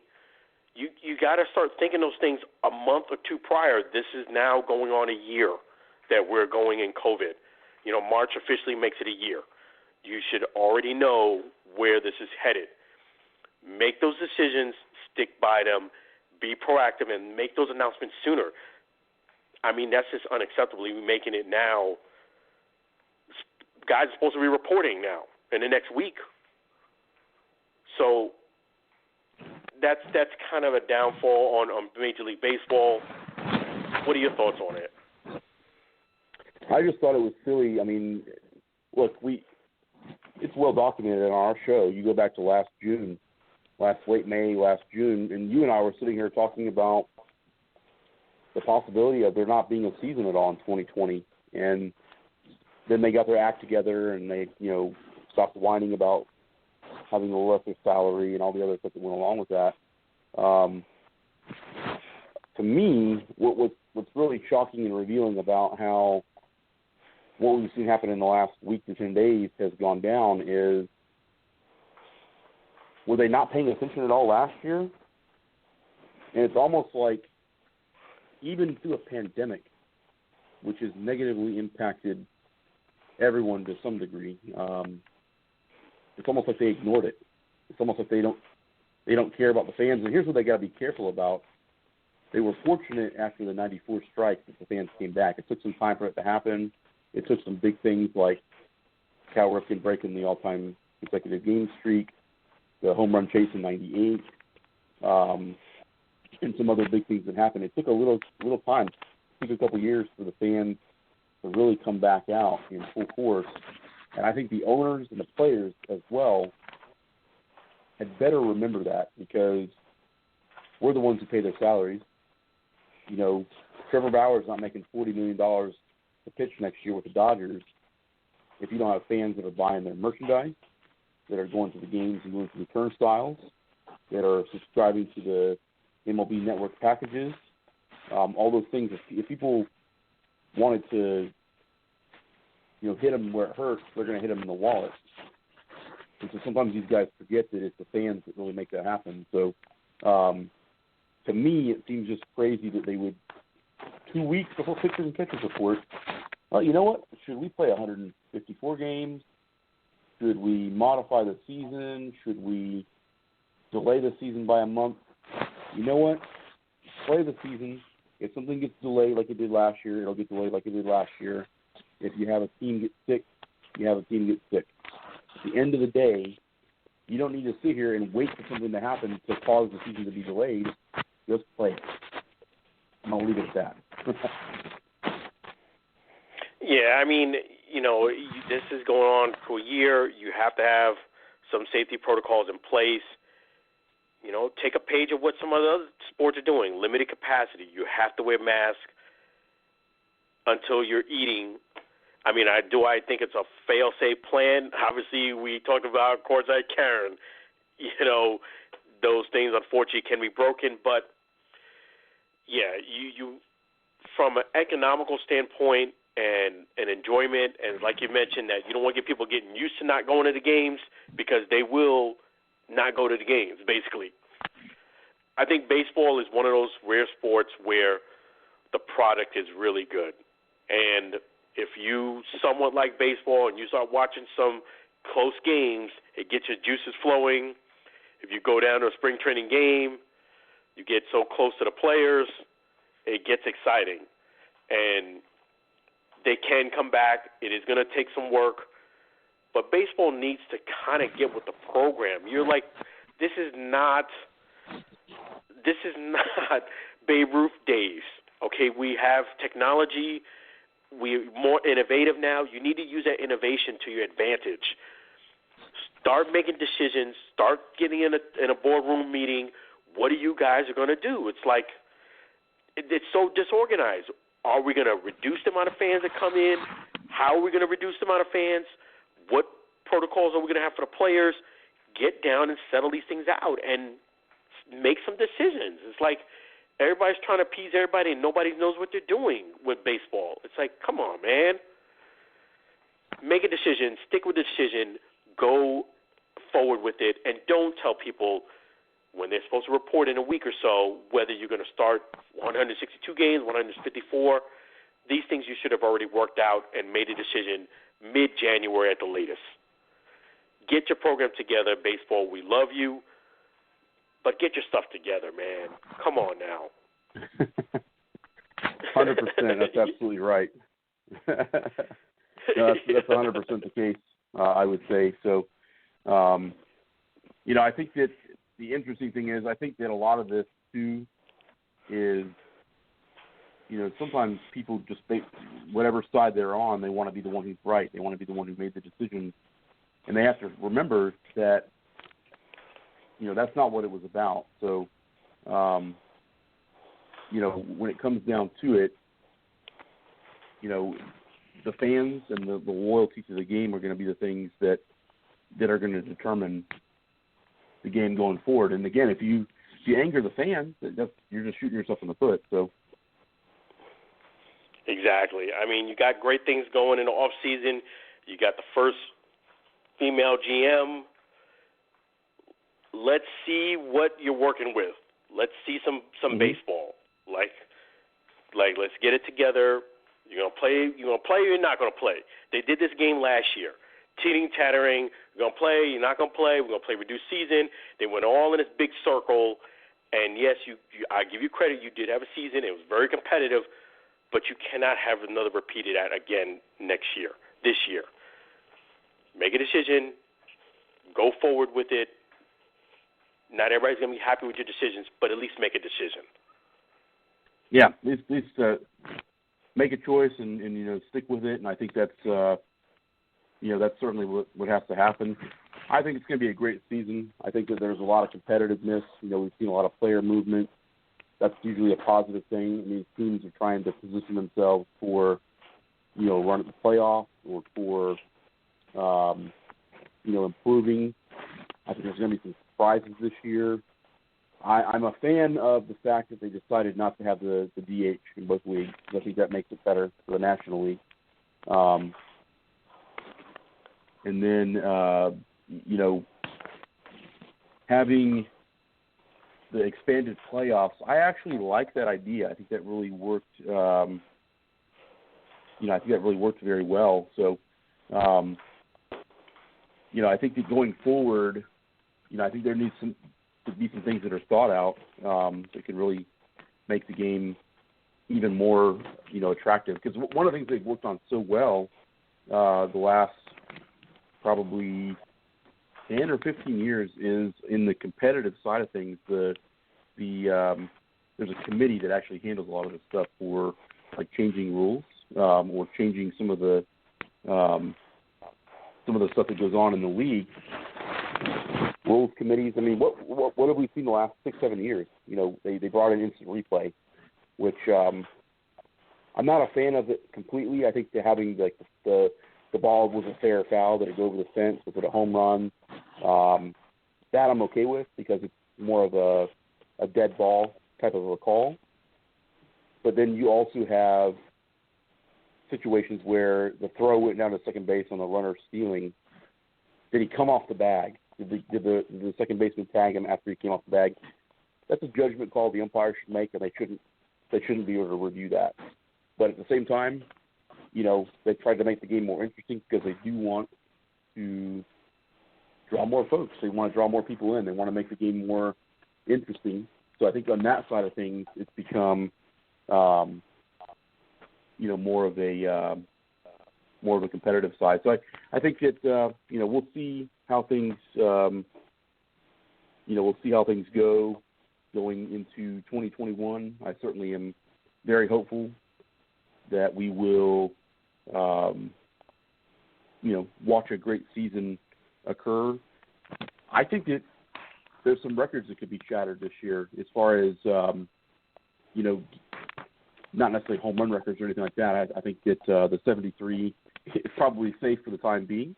But I think when it comes down to the ability to maybe see some strikeout records potentially, at least in recent years, get set, or we're at least seeing salaries get blown up here. So that is that's a good side of it too. Good to see that the salaries are continuing to go up. I mean, that's a sign that the sport is heading in the right direction. What I'm excited for probably more than anything else is for some teams that couldn't be competitive in the past to now be competitive. So we have on the program here tonight, definitely happy to have him here this evening. It's Trey Ashby. He is from Paper Stadiums. We've been looking forward to speaking to him here this evening. And I know earlier this week we posted some stuff on our Facebook page about the great work that he does there out of common stuff like paper. Trey, good evening. How are you tonight? How are you guys doing? Doing great. Doing well. This is Aaron, and that was Alan you just heard there. So definitely appreciate you taking time out of your night here to join us here. Got a lot of good questions here for you this evening. I can't wait. That we put together here. Well, first of all, thank you so much again for joining us here. I got to ask you this because I've watched over the last 6 or so months a lot of the videos that you've done, some of them multiple times, just because I'm so impressed with the attention to detail. What got you started on? No problem. What got you started on stadiums? Was it something that you just thought of randomly, or was there something that kind of led up to what you do there? Yeah, so the story goes, growing up, I was into sports and art. And I kind of married those together, and I would always draw sports-related stuff. And then that eventually led into me drawing stadiums. And I drew stadiums all the time. Like I tell people, I got straight D's in junior high because instead of listening to the lecture, I was busy drawing stadiums. And I had to have drawn thousands of stadiums in junior high. And I saved a couple of them. I have a little binder still of some of the ones I drew. And like all childhood hobbies, it kind of flaked out. I kind of quit doing it as I got into like high school and actually decided I should probably focus during class. So then you fast forward to me being married and 30 years old and having 2 kids, and my wife goes to bed 3 hours before I do. And after the first couple years of marriage, you know, I do this or that, and I like to work out, but I can't work out every single night. I can't work out for 3 hours. So I was just looking for a hobby, and I kind of went back to that childhood hobby and started drawing stadiums again. So I did that for a little while, and then I decided to step it up and try and make like a 3D model. And I made one out of cardboard, or made 2 out of cardboard. Then I just had this like epiphany as and I'm a teacher. I was walking through the teacher's lounge, and the recycle bin was just full of this red, white, and blue construction paper. And I was like, I should make a model out of that. I could use all these colors, and it'll be cool. So I made a model out of that, and then that was fun. The next thing I did, I made a model of Rosenblatt Stadium, where the College World Series is played here in Omaha for like 50-something years. And then what really took it off as far as social media was I made a model of Memorial Stadium, where the Huskers play. And as I was making it, I was just sending some updates to my buddy Cletus just to kind of show somebody what I was doing. So I just text him, and then I'd say, hey, this is what I'm doing, and just, you know, he'd be cool and supportive about it. But then the best idea he had is at some point about a third of the way through the Memorial Stadium project, Cletus was like, dude, you need to like put this out there and show this to people. So he's like, start a Twitter account, put it on Twitter.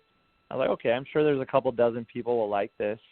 And I put it out there, and it's just crazy how fast it's grown. In less than a year, I went over 10,000 followers, and it was just, I think it's just a matter of I'm using paper, so just everybody has paper laying around to make these awesome models. And for me, what's really fun is just putting all this time and effort into something and really wanting it to look good, and then seeing people enjoy it as well. So like if I could cheer people up for the 3 seconds they look at my tweet, that's what's awesome about it. So it's crazy that going all the way back to drawing stadiums during science class in 7th grade has led to me being, I like to say, like a Z-list celebrity. It's really the Twitter account that's famous, but a Z-list celebrity making a pretty good penny doing it, and it's just been a crazy ride that it's grown this big in a year and a half. Yeah, it definitely the attention to detail, because I'm someone who I always tried to build models when I was younger. They usually looked really bad, even if it was one that I had instructions for. So to see the attention to detail, Trey, that you have on these stadiums, right down to the most, you know, smallest thing that you can see in a stadium, is just incredible. My question to you is this: when you put together one of these stadiums, approximately what does it cost? Like for instance, I know you did Old Candlestick Park, where you had the football and the baseball configurations. What does it typically cost out of your pocket to put something like that together?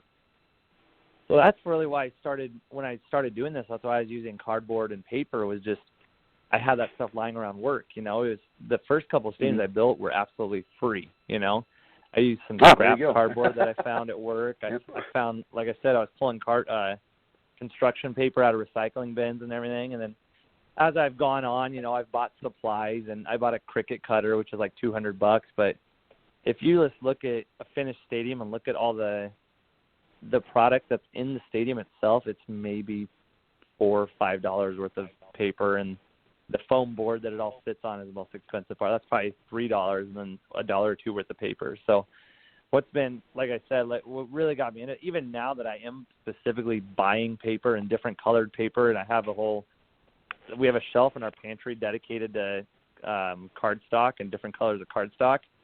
But even then, it still only cost me $5. I would guess $5 to $10 to build a paper stadium. Wow! Well, I mean, really that's impressive. Incredible, yeah. To be able to be as meticulous as you are. Now, when you start a project, I know you've been working on, I think it's Notre Dame Stadium this past couple of days. Yeah. I've seen your post there. From start to finish, like if you were logging the hours that it took you to do it, but approximately how long does it take to build a park? So I get that question all the time. I always guesstimated, but I just finally got actually kept track as they built the Seahawks Lumen Field. And the story goes, the Seattle Seahawks called me, and normally these things take me about 3 weeks to make. And they're like, we love it, blah, blah, blah, but can we do it in 8 days? And I'm like, sure, of course I can. in the back of my head, I'm like, oh my gosh, I don't think I can. But I just decided to dive into the water and see if I could swim. And I worked. My wife was awesome, supported me, and I worked all day, 3 days in a row, New Year's Day, Saturday, Sunday, and then I was staying up late. And I logged my hours for the 7 days it took me to make it, and it was 80 hours to make it. So, and every stadium's a little bit different. Some take longer than others just because all these different factors that go into it. So I'd always say they'd probably take me anywhere from 60 to 100 hours of man hours. And when people buy a stadium from me, they're not paying for the material because, like I said, that was only $5. They're paying for all the hours of dedication that I put into making them and trying to make them look as great as possible. Yeah, that's definitely really neat, and definitely a good investment on your behalf. If you're only, paying $5 or so to make one, to be able to turn it around and make a profit off of it, that's definitely a great thing in my book. So now, of these parks, I know you live in Omaha, so I believe I've seen you wear the Nebraska memorabilia, or not memorabilia, but athletic wear. You have like a shirt that I've seen you wear before. You've been obviously to the stadium there. Of some of the other parks you've made, Wrigley Field, Yankee Stadium, Candlestick Park, have you visited any of these parks over the years, or have you ever been to any of the other places you've built a stadium for? I was just thinking about this the other day, about sitting down and writing down which ones I've actually been to. I think I'm on Stadium 34 right now. I didn't actually write down, so this is a guesstimation. I think I've only been to about 10 of them. So, like you said, I've been to Memorial Stadium. I've been to Wrigley Field, Dodger Stadium. But a lot of the other ones I made, like Cleveland, was torn down when I was 5 years old, so I had never been there. And Candlestick Park, I've never been to San Francisco at all. Let's say I've never been to Notre Dame Stadium that I'm building right now. I've never been to Madison Square Garden, Yankee Stadium, Shea Stadium. So it's kind of like funny that my getting to know these stadiums has been through building them and building models and looking at pictures of them and looking at them on Google Maps for hours and hours and hours instead of just actually visiting them. Yeah, and that's great, Trey, that you're able to use your talent to build these magnificent stadiums and do something that most people can only dream about doing. To follow up on that, you're very welcome. How did the opportunity come about, and how was your feeling when it came about for you to have gotten the offer to build the 32 teams from the NFL?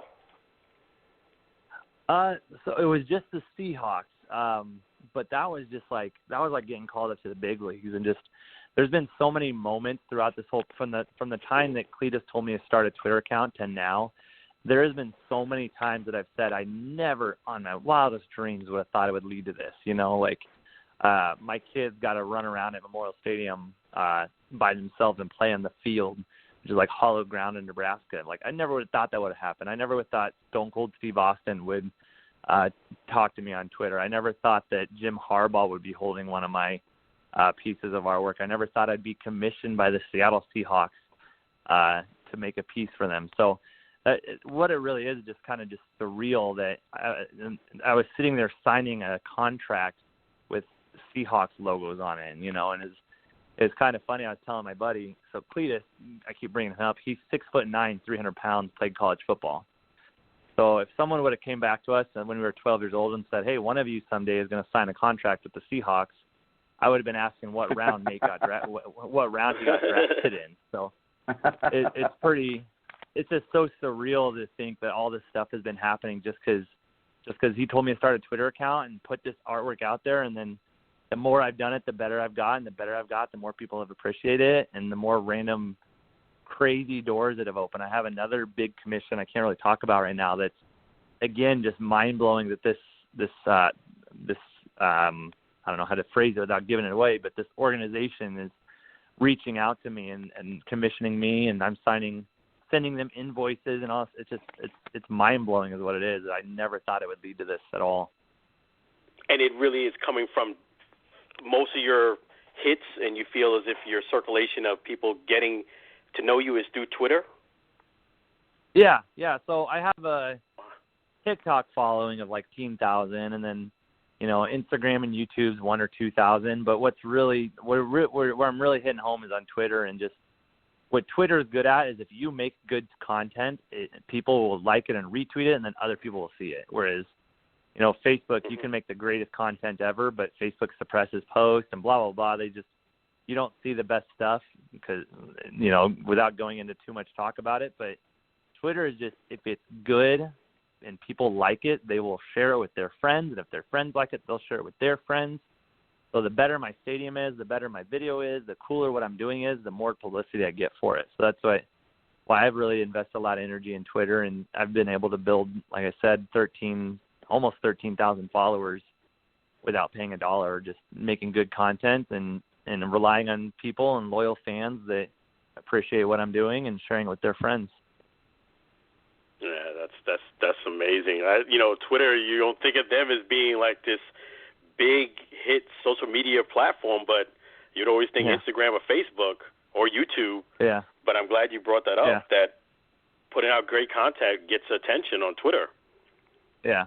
Yeah. That's what I love about it, is like everybody keeps saying Instagram's where it's at, but you got to pay for ads and everything on Instagram. And even if you like my page, Instagram still might not show you my stuff. Whereas Twitter, if you like my page and I post it while you're on Twitter, it'll show it to you. And like I said, then it opens up that door that if you like it, you can share it with people. Yeah, that's impressive. That's definitely. Yeah. Go ahead, Alan. No, I was going to say, just to follow up on the meeting Jim Harbaugh, how was that experience for you? Well, I didn't get to meet him, and I'll tell you the story, though. It's kind of funny that all the way back in, August, I had a big booster for Michigan reach out to me and said he wanted to buy one for himself, and he wanted to buy one to send to Jim Harbaugh. Like, okay, that's, again, I would never believe something like that would happen, but okay, here we go. So I built 2 Michigan stadiums at the same time, side by side. I'd put a scoreboard on the one on the left, put the scoreboard on the one on the right. And then in about October, I finished it up and I sent it to him. And all I did was include a note like, hey, it's so cool that this guy bought it for you. Thanks. And, whatever. And just included my Twitter handle, just kind of fishing it. Like, if you want to send me a picture, that'd be pretty cool. But then he never sent anything. And I just figured, busy guy, whatever. And then fast forward 3 months later, and this is just probably 2 weeks ago, I'm driving downtown to go meet my family for lunch, and I get a text from an unknown number, and it says, Coach loved the stadium, and I had no clue what it was talking about because it was so far in the back of my mind. That was 3 months ago. And then I get to the restaurant and pull out my phone, and there's a picture of Jim Harbaugh holding something that I worked on for 3 weeks, that was pretty stinking cool. No, congratulations. That's really cool right there, and that exposure for you, I'm sure, probably blew things through the roof, so to speak. So that's really neat there. Now, let me ask you this: I know you build a lot of stadiums, and you've done, I think, some soccer stadiums, obviously baseball, football. There's some basketball arenas like Madison Square Garden. Have you built anything else, like maybe, I don't know, monuments or any other buildings that you've built, like maybe the White House, anything like that, or is it just stadiums at this point? It's the only exception has been I made a model of Radio City Music Hall early on in the early going. I would like to do it again because I now that I look at it, I think of so many ways I could do it better, but it still ended up pretty cool, and it has a little hole in the side of it that you can look and see inside the grand hallway they have there, and then into the theater. And so that's the only non-stadium I've made. But if anybody reached out to me, and like you said, if they wanted me to make the White House, or they wanted me to make the Pyramids of Giza, it would be fun to make anything out of paper. It's just, but I think, the name Paper Stadiums, I think people only think of having me make stadiums for them. But as much as I love making stadiums, it'd definitely be a fun challenge to do something different. Is there one in particular, without going into that project you can't talk about right now, is there one stadium in particular that you maybe have an idea to do at some point that you're really looking forward to? Or? Yeah, so I have a wish list, and right now everything I'm making is based off of what people are ordering, because it's kind of like this balance between if I'm going to dedicate this much time doing something, and sometimes I'm doing it during family time or whatever just so I can get these jobs done, and I got to be getting paid for it. So I can't just do ones that I want to do, but Maybe someday I'll get around to them or people will commission them. But I just have a list. So like Comiskey Park and Tiger Stadium, I like the Polo Grounds are at the top of my list. I'd love to do Oakland Coliseum. I'd love to do Kauffman Stadium or or Rosenblatt Stadium again. Fenway, Ebbets. You know, there's just a list of all these classic stadiums that I'd love to do someday. You know, Lambeau Field, Arrowhead. I could just keep going on and on. It's to the point where this list is almost so long. It's just I don't know if I'll ever actually get to all of them, but it's just nice having a list of about 20 stadiums I'd love to do someday. Wow. Yeah, and definitely, again, the details that you go into are absolutely incredible. Let me ask you this, not related to any of the stadiums you've made, but obviously Super Bowl's coming up here on Sunday, and you're in the Midwest there in Omaha. Who are you rooting for in the Super Bowl? So the thing about Omaha, we are only 3 hours away from Kansas City, right? So you'd think everybody up here would be Chiefs fans, but it's really divided between Chiefs, Bears, Packers, Vikings, Broncos. I don't know why it's that way because, the Broncos are probably the next closest team. That's still like a 7 or 8 hour drive to go to a Broncos game. But so I just grew up, and the other thing is in Nebraska, it's college football, and then there's like 50 feet of distance, and then maybe the NFL or Major League Baseball. So, me growing up, it's like I've always kind of been a bandwagon fan, but I've cheered for the Colts for a while because of Peyton Manning, and right now I'm kind of getting onto that Chiefs bandwagon just because Patrick Mahomes is so fun to watch.